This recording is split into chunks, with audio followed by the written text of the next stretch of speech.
जय हिंद दोस्तों, कैसे हैं आप लोग। उम्मीद है आप लोग काफ़ी अच्छे होंगे, स्वस्थ होंगे और अपनी पढ़ाई में मस्त होंगे। आपका एग्ज़ाम बहुत ज़्यादा नज़दीक आ रहा है और इसी को लेकर के हम लोग जो है आपका साइंस का महत्वपूर्ण लघु उत्तरीय प्रश्न को कर रहे थे। कुल मिलाकर के हम लोग पिछली कक्षा तक में 40 क्वेश्चन को कर चुके थे। आज उसके आगे के प्रश्नों को करेंगे। कुल मिलाकर मैं आपको 100 क्वेश्चंस कराऊँगा और यहीं से आपका घुमा-फिरा के एग्ज़ाम में आने वाला है। ठीक है? तो विश्वास के साथ में पढ़ते जाइए, आपको सारा कुछ समझ में आता जाएगा और जैसा कि आप लोग कमेंट कर रहे थे, मज़ा भी आ रहा था आपको, तो बहुत बढ़िया जी, इसी तरह से मज़ा आता हुआ ही चलेगा। मैं आपको बता देना चाहूँगा कि आज की जो ये कक्षा है आपकी, आज की ये कक्षा आपकी तीसरी कक्षा है। इसके पहले हमने 2 कक्षाएँ और करा रखी है, नहीं देखे हैं बच्चों तो क्लास को सीक्वेंस में देखिएगा। आप पिछली कक्षाओं को जाके ज़रूर देख लीजिएगा, आपको अच्छे से समझ में आ जाएगा। वैसे गणित तो है नहीं, इसको देखने के बाद उसको जाके देख लीजिएगा, कोई दिक्कत नहीं है, ठीक है? लेकिन देखिएगा ज़रूर, इम्पोर्टेंट सारा क्वेश्चन्स है। बात करें, अभी अपन साइंस कर रहे हैं, फिर अगली क्लासेस में मैथ की ले लूँगा। मैथ भी बहुत दिन से नहीं हुआ है, ठीक है? तो फिलहाल आज आज अपन साइंस करेंगे। हाँ, इसका पीडीएफ के बारे में बात करें तो पीडीएफ आपको पता है सर जी, हमारे टेलीग्राम चैनल पे मिल जाएगा आपको, तो वहाँ से आप लोग जाके डाउनलोड कर लेंगे। नोटिफ़िकेशन, इस टाइप का क्विज़ेज़, आपको सारा कुछ वहाँ मिल जाता है, तो टेलीग्राम चैनल से ज़रूर से जुड़ जाइए। तो चलिए जी, क्वेश्चंस की शुरुआत करें। प्रश्न है आपका कि प्रतिस्थापन अभिक्रिया क्या है? और ये प्रश्न थोड़ा शायद रिपीट हुआ है, ठीक है? 2017 का दूसरा एग्ज़ाम में ये आया था। तो इसका परिभाषा क्या होगा जी? प्रतिस्थापन तो सर जी एक अधिक अभिक्रियाशील पदार्थ होगा, कम अभिक्रियाशील पदार्थ होगा, कम अभिक्रियाशील वाला को अधिक अभिक्रियाशील उसके घर से भगा देगा। घर उसका विलयन होता है, मतलब उसके विलयन से भगा देगा, उसको हम लोग प्रतिस्थापन अभिक्रिया बोल देंगे। लिखा गया है, ऐसी रासायनिक अभिक्रिया जिसमें कोई अधिक अभिक्रियाशील पदार्थ अपने से कम अभिक्रियाशील पदार्थ को उसके विलयन से विस्थापित कर देता है। विस्थापित करना मतलब भगा देना, अलग कर देना, इसी को हम लोग प्रतिस्थापन अभिक्रिया बोलते हैं। ये क्वेश्चन आपका पिछली कक्षा में हो गया था। तो इसी को प्रतिस्थापन अभिक्रिया बोलते हैं और फटाफट से इसका एक उदाहरण लिख देंगे। तो जो उदाहरण हम लिखा था, Zn प्लस का FeSO4 गिवन दैट, तो यहाँ हो जाएगा आपका ZnSO4 और प्लस का इधर हो जाएगा आपका Fe, अलग हो जाएगा। ये हो गया आपका उदाहरण पहला, ठीक है? चलिए अगला देखते हैं। अगला है उत्प्रेरक क्या है? उदाहरण दें। सर जी उत्प्रेरक क्या है? उत्प्रेरक उसको बोलते हैं जो अभिक्रिया में बिना भाग लिए, अभिक्रिया में भाग नहीं लेता है, वो खाली सहायता करता है। जैसे देखते होंगे कि दूगो आदमी में माड़ होता है, दूगो आदमी में माड़ होता है, तो तीसरा एक आदमी होता है जो दोनों को लड़वाता है। लड़का खुद जाके नहीं लड़ता है, दोनों को लड़ने के लिए प्रेरित करता है, भड़काता है दोनों को। यही यहाँ उत्प्रेरक करता है। ऐसा रासायनिक पदार्थ है जो अभिक्रिया में बिना भाग लिए, अभिक्रिया में भाग नहीं ले रहा है, लेकिन अभिक्रिया की गति को बढ़ाता है। एक तीसरा आदमी ऐसा आदमी होता है जो मारपीट में भाग नहीं लेता है, खाली मारपीट को तेज कर देता है। इसको बोल दिया कि सर वो तुम्हारे बारे में ऐसा बोला था, इसको बोल दिया तुम्हारे बारे में ऐसा बोला, दोनों मारपीट शुरू। यही काम उत्प्रेरक करता है। इसी को हम लोग उत्प्रेरक बोलते हैं। समझ में आ गया? उत्प्रेरक ऐसा पदार्थ होता है जो अभिक्रिया में बिना भाग लिए अभिक्रिया की गति को बढ़ा देता है। सर जी आयरन हो गया, निकेल हो गया, ये सब उत्प्रेरक का काम करता है। ठीक है? तो चलिए अगला देखेंगे।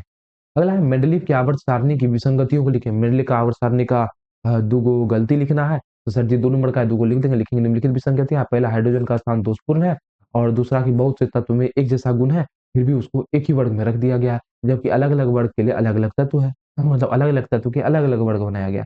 लेकिन बहुत सा ऐसा तत्व भी है जिसमें कि गुण में भिन्न अलग अलग है, लेकिन उसको एक के वर्ग में रख दिया गया है। ठीक है, इतना को लिख देंगे, हो जाएगा। अगला है प्रत्यावर्ती धारा दिष्ट धारा में अंतर बताना है। 2017 के एग्जाम में पूछा जाता है। सर जी प्रत्यावर्ती धारा को एसी बोलते हैं और दिष्ट धारा को डीसी बोलते हैं। कभी कभी सीधे लिखा जाता है कि एसी और डीसी में अंतर बताओ। तो देखिए प्रत्यावर्ती धारा आपको पता होगा कि सर जी प्रत्यावर्ती धारा जो है आपका, प्रत्यावर्ती धारा आपके घर में जो बिजली आती है ट्रांसफार्मर से, वो आपका प्रत्यावर्ती धारा होता है। और जो आप बैटरी से चार्ज करते हैं, इन्वर्टर जो लगाते हैं, वो आपका दिष्ट धारा होता है। तो समझिएगा, प्रत्यावर्ती धारा में क्या होती है, एक चीज याद रखिएगा, प्रत्यावर्ती धारा में दिशा समय के साथ बदलती है। कभी एक्स, हमने आपको जब डायनेमो पढ़ाया था, कभी एक्स से वाई की तरफ दिशा जाएगा, कभी वाई से एक्स की तरफ जाएगा। ठीक है, मतलब प्रत्यावर्ती धारा में दिशा बदलती है। प्रत्यावर्ती धारा जो है आपका सस्ते दाम में उपलब्ध है। आपको पता होगा सर जी, घर में बिजली आता है, बिजली बिल कम होता है। लेकिन यही अगर आप इन्वर्टर खरीदने जाइए, उसका बैटरी खरीदने जाइए, तो ये महंगा दाम में उपलब्ध होता है। तो ऑप्शन, तो आपका जो ये 2 का अंतर हो जाएगा। अगला है विद्युत आवेश क्या है या कितने प्रकार का होता है। तो देखिए, एकांक समय में प्रवाहित विद्युत धारा को विद्युत आवेश कहते हैं। मतलब एक समय में, जैसे मान लीजिए एक चालक पदार्थ है, बात करें 1 सेकंड में इतना सा हिस्सा से 1 सेकंड में इतना सा हिस्सा से 1 सेकंड में बात कर रहे हैं, जितना आवेश प्रवाहित होगा उसी को जितना विद्युत धारा प्रवाहित होगा उसी को बोलते हैं विद्युत आवेश। या नहीं तो परिभाषा ऐसे लिख दीजिए आप लोग। एक परिभाषा बात करें तो फॉर्मूला क्या होता है जी? फॉर्मूला होता है आपका आई बराबर क्यू बटे का टी। यदि यहीं पे अगर क्यू लिख दें तो क्यू बराबर हो जाएगा आई इंटू टी। तो लिखेंगे विद्युत धारा तथा समय अंतराल के गुणनफल को विद्युत आवेश कहते हैं। फिलहाल में ये परिभाषा आसान है, एक अंक समय में प्रवाहित धारा को विद्युत आवेश कहते हैं। आवेश दो प्रकार का होता है, एक धनात्मक होता है, एक ऋणात्मक होता है। धनात्मक को लिखते हैं प्लस का क्यू, और ऋणात्मक को लिखते हैं माइनस का क्यू। ठीक है, चलिए अगला है दृष्टि दोष। क्या है या कितने प्रकार का होता है? तो सर जी, दृष्टि दोष मानव नेत्र का रोग है जिसमें मनुष्य को दूर या नजदीक की वस्तु स्पष्ट दिखाई नहीं देती है। तो यही लिखा है यहाँ, मानव नेत्र का ऐसा रोग जिसके कारण मनुष्य को दूर या निकट की वस्तु स्पष्ट दिखाई नहीं देती है, उसको हम लोग दृष्टि दोष कहते हैं। अब दृष्टि दोष कितना प्रकार का होगा सर जी? दृष्टि दोष तीन प्रकार का, मुख्यतः तीन प्रकार का होता है। एक होता है निकट, फिर दूर दृष्टि दोष और जड़ा दृष्टि दोष। निकट दृष्टि दोष में आपका अवतल लेंस लगता है, दूर दृष्टि दोष में आपका उत्तल लेंस से निवारण होता है, और जरा दृष्टि दोष में दुई फोक्सी लेंस से होता है। दुई फोक्सी लेंस से होता है, मतलब इसमें उत्तल और अवतल दोनों लेंस लगा हुआ होता है। आयोडीन युक्त नमक से कौन सा रोग उत्पन्न हो, आयोडीन की कमी से कौन सा रोग उत्पन्न होता है? इसी प्रश्न को ऐसे भी पूछ देता है कि आयोडीन की बात करें तो आयोडीन युक्त नमक की सलाह क्यों दी जाती है? दोनों का आंसर सेम ही होगा। देखिए, आयोडीन की कमी से घेगा रोग उत्पन्न होता है, इस कारण हमें आयोडीन युक्त नमक खाने की सलाह दी जाती है। दोनों का आंसर सेम है, आयोडीन की कमी से कौन सा रोग उत्पन्न होता है? घेगा रोग। अब एक ही लाइन में तो लिख के आ नहीं जाएंगे, दो लाइन लिखेंगे, दो नंबर का है तो। इसी कारण हमें आयोडीन युक्त नमक खाने की सलाह भी दी जाती है। पौधों में गैसों का आदान प्रदान कैसे होता है जी? पौधों में गैसों का आदान प्रदान जो है आपका विसरण की क्रिया द्वारा होता है। ता में रंध्र उपस्थित होता है, यही वातावरण से ऑक्सीजन लेकर के पौधा में पहुंचता है। पत्तियों में उपस्थित रंध्र द्वारा वातावरण से ऑक्सीजन पौधों में प्रवेश करता है। इतना को लिख देंगे, आराम से आपको दोनों आ जाएगा। प्रकाश का वर्ण विक्षेपण क्या है पता होगा कि सर जी, जब श्वेत प्रकाश को हम लोग प्रिज्म से गुजारते हैं तो इस सात रंग में बढ़ जाता है। प्रकाश के इसी सात रंग में बढ़ने की क्रिया को हम लोग प्रकाश का वर्ण विक्षेपण कहते हैं। और देखिए, ये जो सात रंग की एक पट्टी प्राप्त होती है ना यहाँ पर, इसी को हम लोग स्पेक्ट्रम बोलते हैं, इसी को हम लोग इंद्रधनुष बोलते हैं। बात करें तो स्पेक्ट्रम इंद्रधनुष एक ही होता है, तो लिख देते हैं।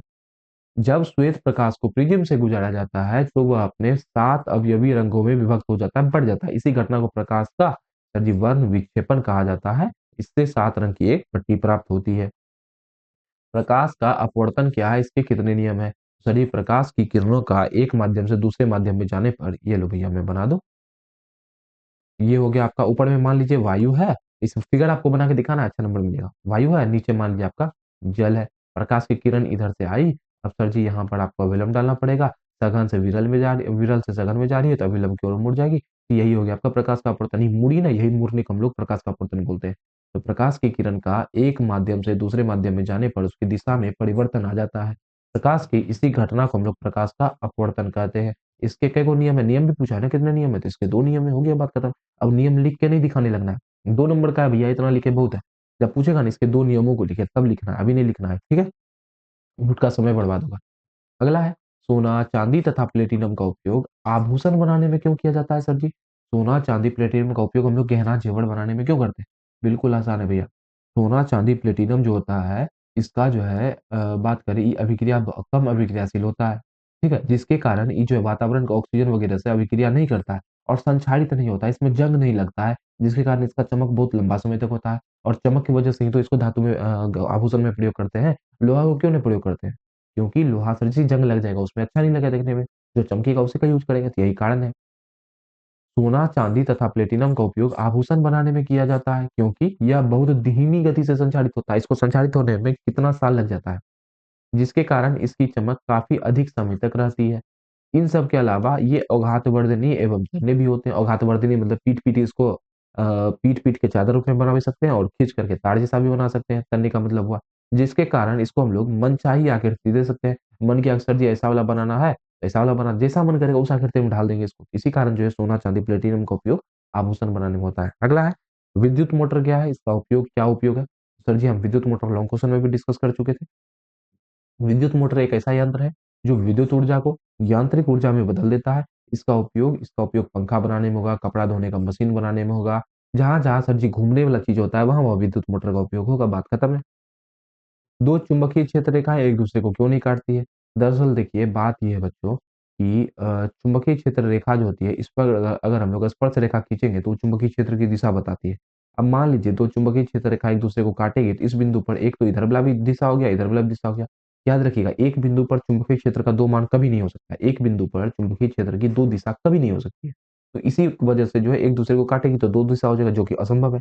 इसी कारण चुंबकीय क्षेत्र रेखा एक दूसरे को नहीं काटती है। चलिए, दो चुंबकीय क्षेत्र रेखाएं यदि एक दूसरे को काटती तो प्रतिच्छेद बिंदु पर चुंबकीय क्षेत्र के दो मान प्राप्त होते, जो कि असंभव है। प्रतिच्छेद बिंदु पर दो मान प्राप्त होना असंभव है।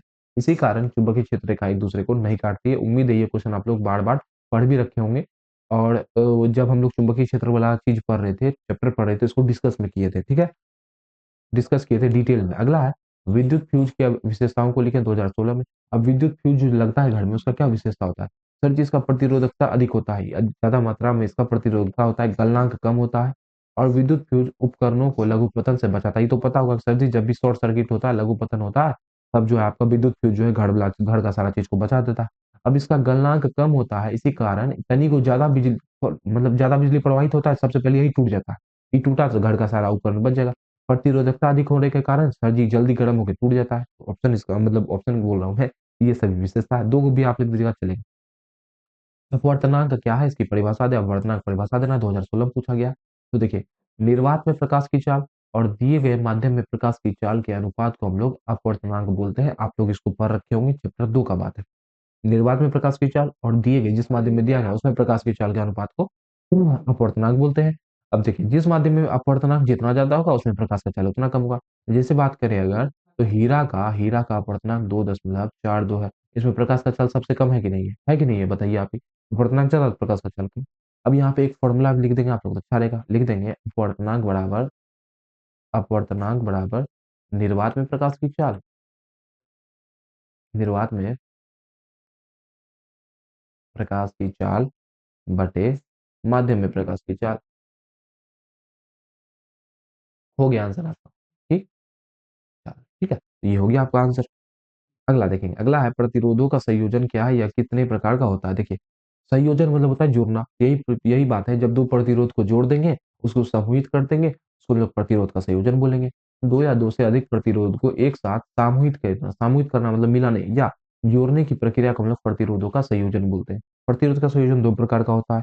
सर जी, एक संयोजन तो ऐसा है कि ये आपका प्रतिरोध है, और इसमें हम लोग इसमें यहीं पर हम लोग बात करें तो दूसरा प्रतिरोध ऐसे करके लगा दे। ये हो गया प्रतिरोध का श्रेणी क्रम संयोजन। एक होता है समांतर क्रम। तो समांतर क्रम में क्या होता है, ऐसे ऐसे लगा हुआ है प्रतिरोध एक, और हमने क्या किया, इससे यहां से तार निकाला बाहर ऐसे करके, तब ऐसे करके इसमें प्रतिरोध लगाया। तो दोनों में अंतर है बच्चा। ठीक है, तो ये हो गया आपका समांतर क्रम, ऊपर वाला श्रेणी क्रम।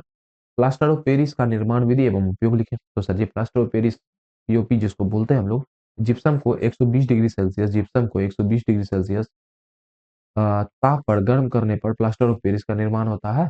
तो जिप्सम को जब हम लोग 120 डिग्री सेल्सियस ताप पर गर्म करेंगे तो प्लास्टर ऑफ पेरिस का निर्माण होगा। CaSO4 इंटू, बात करें इंटू 2H2O, ये होता है आपका जिप्सम। इसको जब हम लोग गर्म करेंगे 120 डिग्री सेल्सियस पर, ये हो जाएगा CaSO4 इंटू हाफ H2O, ये बन गया आपका प्लास्टर ऑफ पेरिस। और साथ में आपका बन जाएगा आधा मात्रा में, 1.5 मात्रा में आपका जल भी बाहर निकल जाता है। तो ये इसका सूत्र हो जाता है। इसका उपयोग टूटी हुई हड्डी को जोड़ने में करेंगे और मूर्ति का ढांचा तैयार करने में करेंगे। ठीक है, अगला देखेंगे। संयोजी इलेक्ट्रॉन क्या है? सोडियम परमाणु में स्थित संयोजी इलेक्ट्रॉन की संख्या लिखें। तो सर जी, जब मान लो जैसे आपको बोला गया कार्बन है, कार्बन का परमाणु जब हम लोग इलेक्ट्रॉनिक विन्यास करेंगे, सर जी ये 2 और 4 में आ जाएगा। इसके बाहरी कक्षा में 4 इलेक्ट्रॉन है, तो बाहरी कक्षा में जो इलेक्ट्रॉन होता है ना, इसी को हम लोग संयोजी इलेक्ट्रॉन बोलते हैं। तो किसी तत्व के परमाणु के बाहरी कक्षा में उपस्थित इलेक्ट्रॉनों की को संयोजी इलेक्ट्रॉन बोलते हैं। परमाणु का जब हम लोग परमाणु के बाहरी कक्षा में जितना इलेक्ट्रॉन होगा उसी को हम लोग संयोजी इलेक्ट्रॉन बोलेंगे। अब सोडियम है सर जी, सोडियम का परमाणु संख्या कितना होता है? Na 11 होता है।